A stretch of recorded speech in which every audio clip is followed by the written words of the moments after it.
た日本とまずはぶった切るてめえの煩悩。もっと知ってりゃ不器用に翻弄。その前に常に己に問答。気にする気もねぜ論争。気にする暇ねぜ損傷。肉を切らせて向かう頂上。俺は本気だぜいつだってノンショー。 Welcome to the rice fields, motherfucker!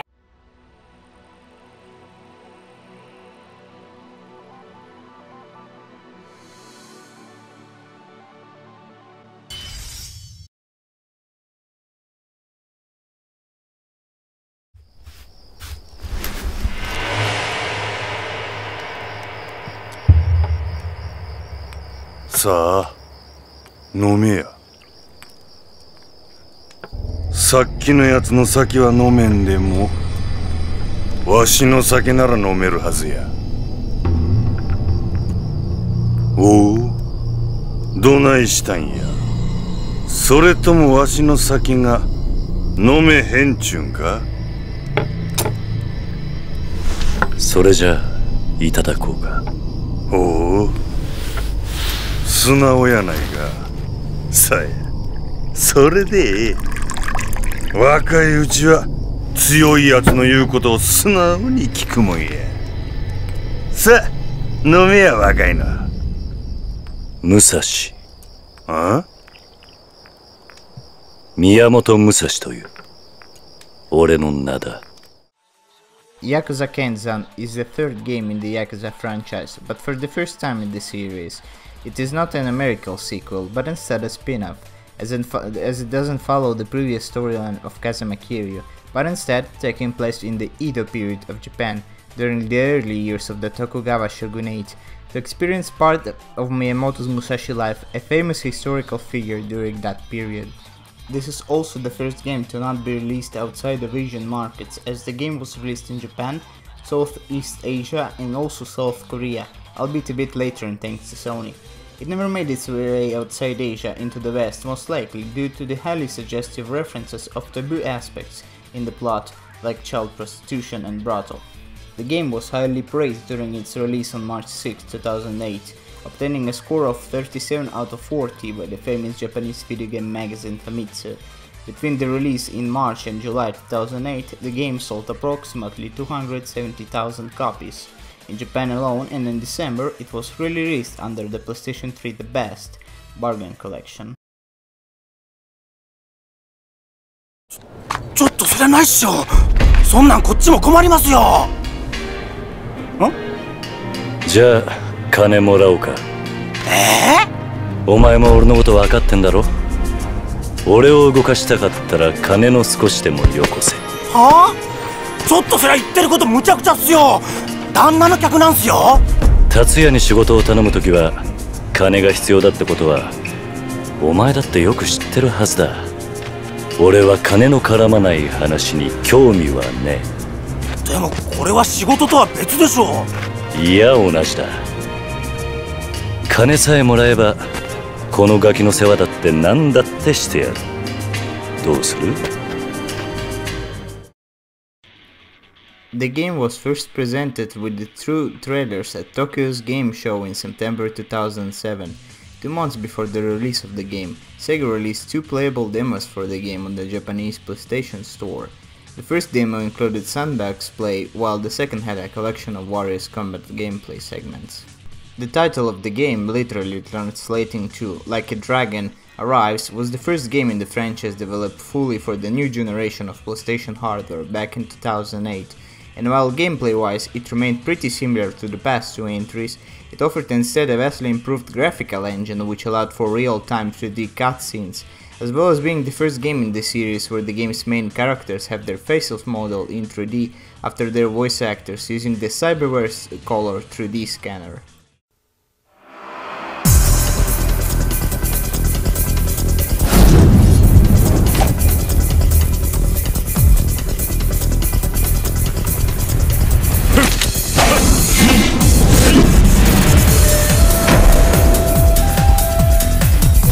お前たちにはここで死んでもら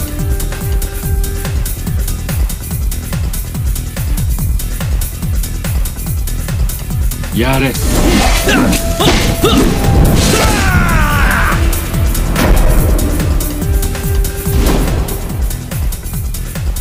何昼からカッコつけてんだ。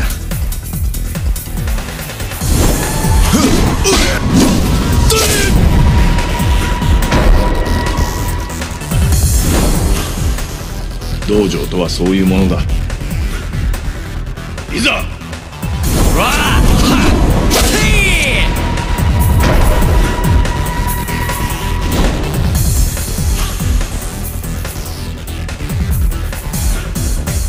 お前まだカムロなのか。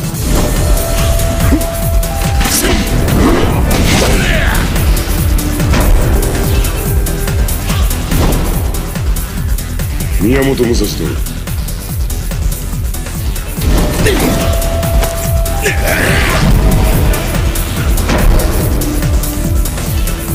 邪魔をしたのはお前たちだ。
Yakuza Kenzan's unique setting allowed for the game to be a testing ground for several new features, with some making their way into the latter releases, like the revelation system for example, which allowed discovering new hit moves for the protagonist via interaction with various animals or people in the game world.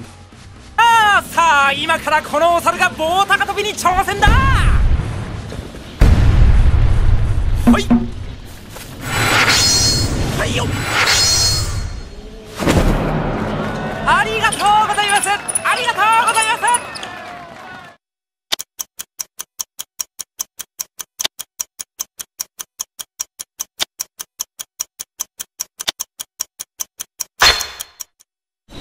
我典型を得たり。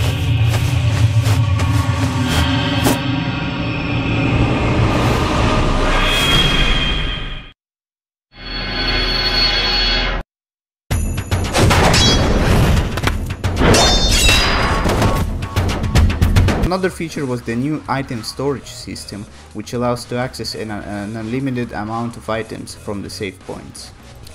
The game features 4 different styles: the single katana, hand combat, 2 katanas and 2-handed sword style.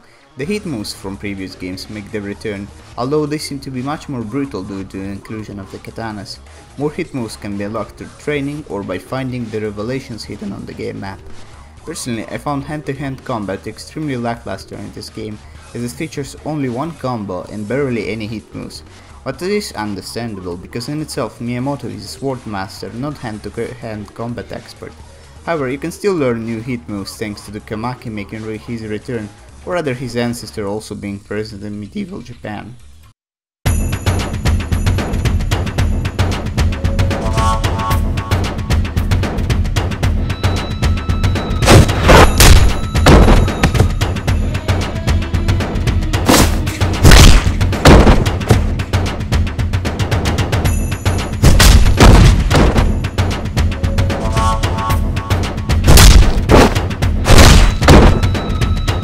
The single katana style is the one I use the most in my playthrough, due to its damage output and various hit moves that could be performed. 2 katanas is often said to be used for crowd control, although personally I don't find the basic combo to be very good at it, not to mention the short reach. Plus, since all the hit moves for that style have to be unlocked through revelations, I find myself using single katana more often than 2 of them, as I wasn't trying to find them in my playthrough. But judging by some compilations on YouTube, there are some awesome hit moves that could be performed.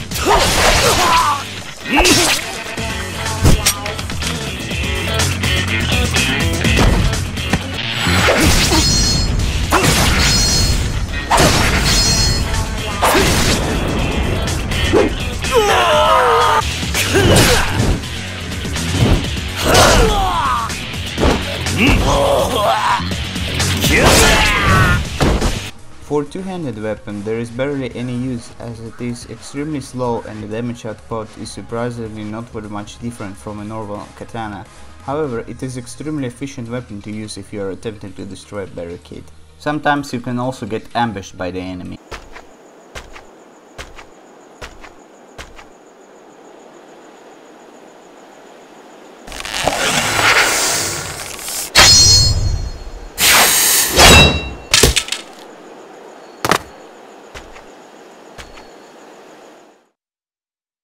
The enemy roster features various combatants like the heavyweight sumo or the nimble old man and the usual enemy with the swords. Some of them can also wield the rifle, spears, etc. The most annoying type of the enemy is obviously the heavyweight sumo because they always throw you to the ground, and anyone who played the Yakuza game knows that it takes far too long for the character to get it back up. As with any title in this series, there is a large amount of minigames, with anyone finding something to their liking, like dating a hostess. さあどうぞ。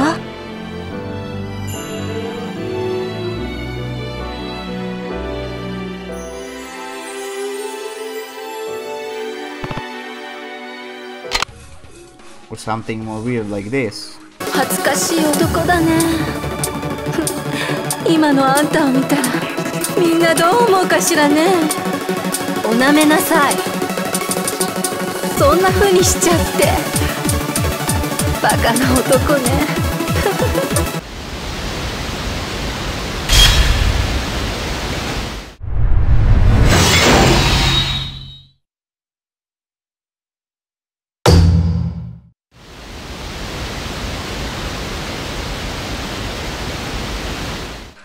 I have no idea what this minigame was about when I found it, but Kiryu is coming out of that waterfall with so much swag, it's incredible.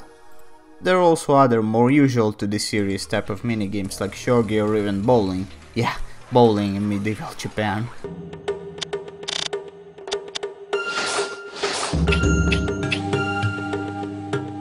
Yakuza.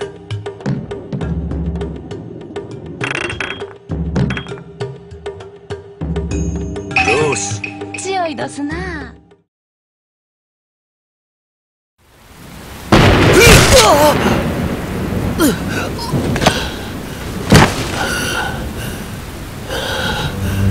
おお、まさかそのような技を使うとはな。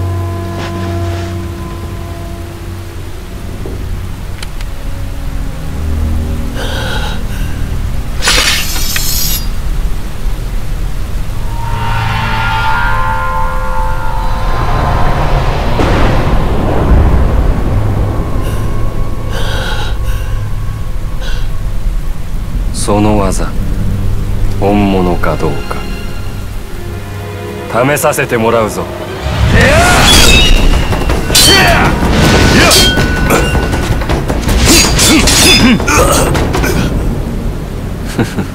二刀流か。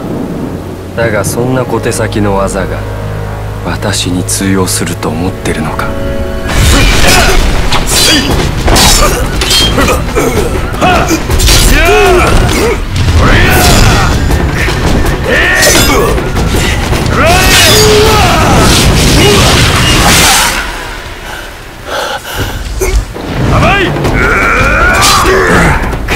真島、わしが相手や。こしゃくな。真島。この死に損ないが。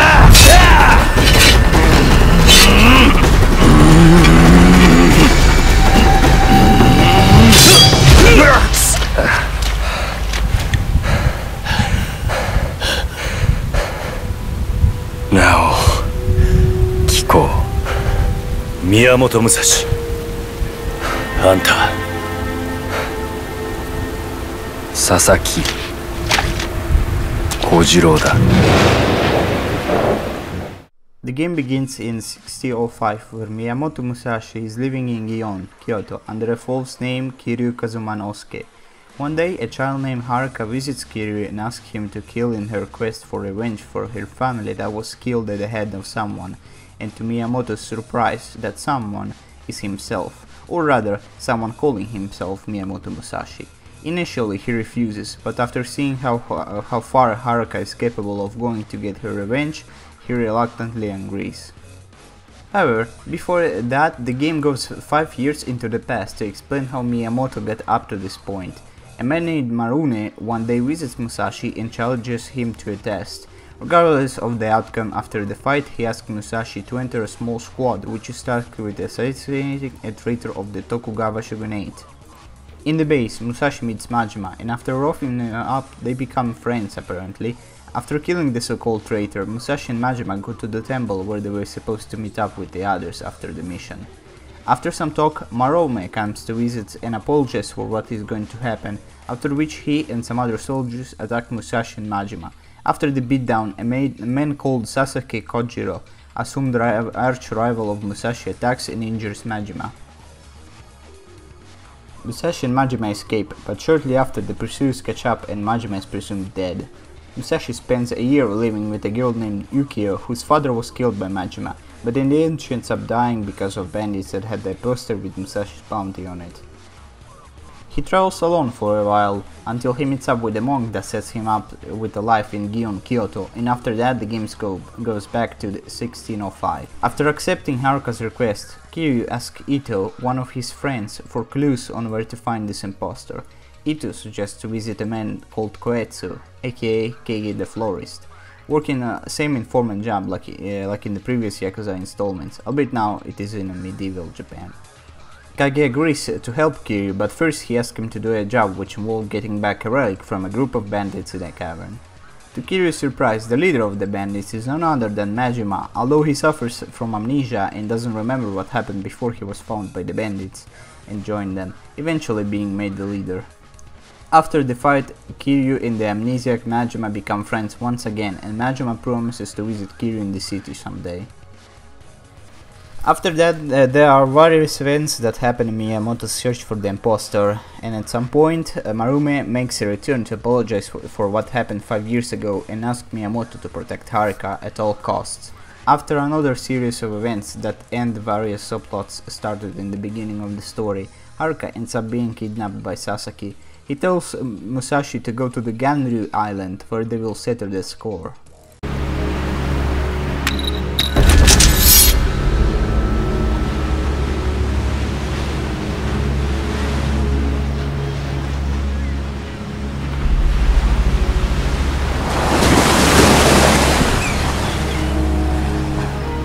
Sa, 決着をつけよう。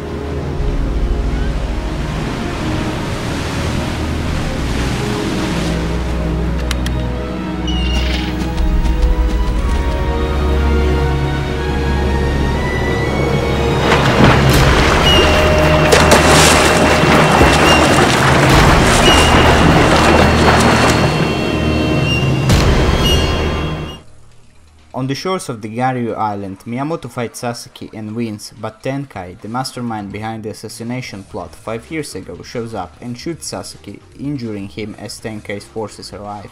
In the epic final battle, Musashi struggles to make his way to Tenkai, and after doing so they fight. When Musashi wins, he doesn't actually end up killing Tenkai, but Sasaki, who was actually working up to that point for Tenkai, ends up killing him anyway. Although with Tenkai dead, his army is still ready to fight. Musashi tells Haruka and Sasaki to run, thanking Haruka for giving him a new life. After that, Musashi runs off to fight and is presumed dead. 行ってくる。お前はこの人たちと一緒にこの島から出るんだ。でもお願いだ。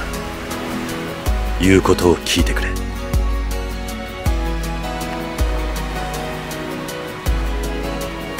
お前まさか一人であいつらを。やだ、そんなの嫌だよ、おじさん。ねえ、お願い、一緒に逃げようよ。もうどこにも行かないって言ったでしょ。ねえ、おじさん。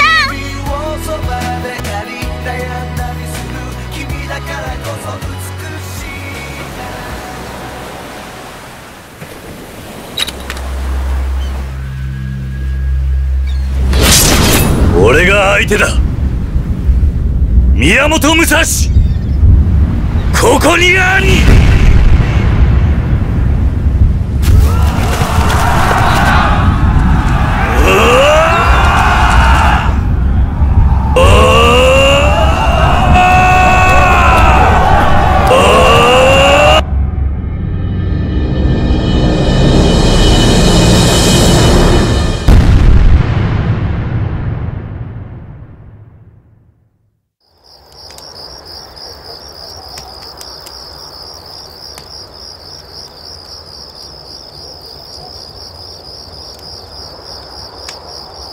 いよいよ明日、大阪方との戦が始まる。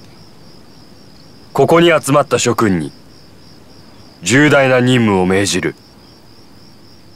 我々の任務は大阪城におられる秀忠様の姫君千姫様を救い出すことにある。奇襲を仕掛け敵陣へと忍び込む。非常に危険な任務となる。どうだ、志願する者はおらんか。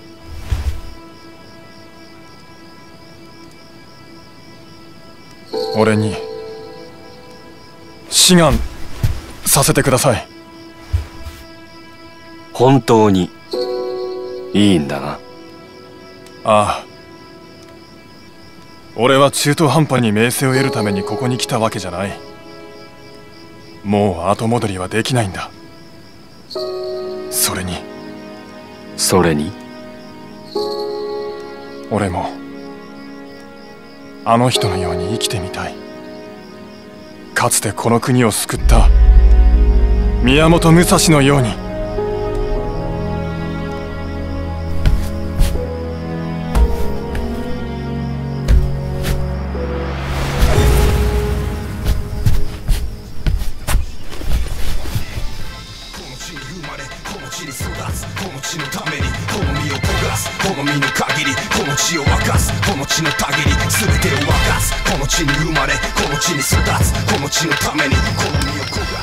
お前さんの魂は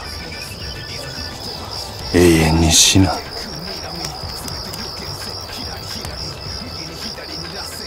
見とるか武蔵ちゃん。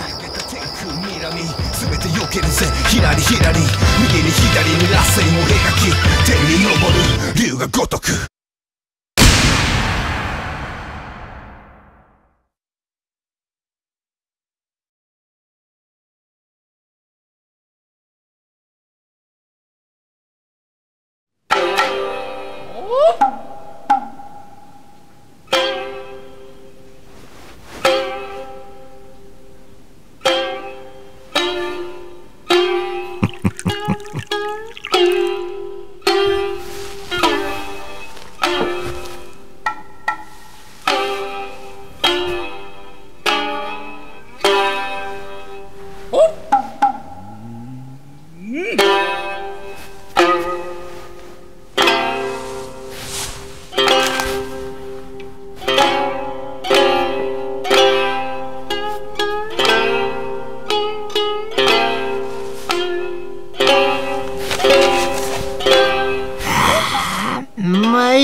いい酒、いい場所、いい女。こんないい世界はないのう。のう。ん？ああ。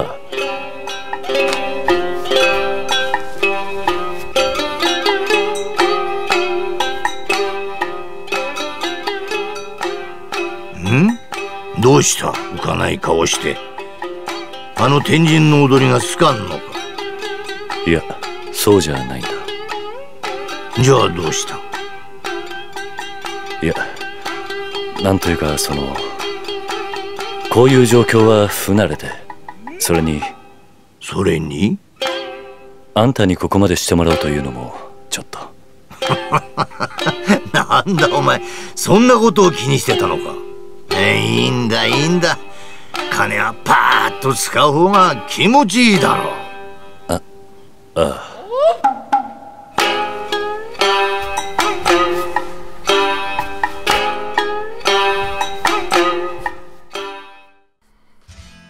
Gotoku Kenzan, in my opinion, is one of the most overlooked games in the franchise, and with the addition of KHH Subs and others that have translated the majority of the game, if not all of it, anyone with the PlayStation 3 and a fan of Yakuza franchise should definitely look into importing this game to experience it for themselves, due to how different yet familiar it is from the other games in the franchise. I have gotten my copy of Play Asia together with Gotoku Ishin, which I will also review at some point, but it's not gonna be anytime soon though. There's also Amazon if you want to import it, but you know the prices vary. I hope in the future Sega will remaster this game for the PlayStation 4 under the Dragon Age and utilize for Yakuza 6 and Yakuza Kiwami 2. As of December 2017, there has been no announcements of such. Now, small off-script part. This is the first time I do anything of this kind, so it's kinda... well, it took some time actually. I thought it would take a lot longer. I've been working for it about, I'd say, maybe 24 hours, but like, of that 24 hours I worked for probably around 16 or 15. The hardest thing, really just mixing them together. I've been lazy at some parts, that's for sure. I mean, I've skipped a lot of the story just for sake of not making it any longer than it was already. Well, I mean, it doesn't look like much, but you have to believe me, it takes a lot of time to put the whole thing together. And you know, I kind of expected that already, because you know, just judging by other videos people make. But if people appreciate this review, I will look into making more of these kinds, but if the reception is very negative, I'll probably abandon the idea. Anyway, thank you for watching my first review on Yakuza Kenzan. I'll see you in the future video, whatever it's gonna be.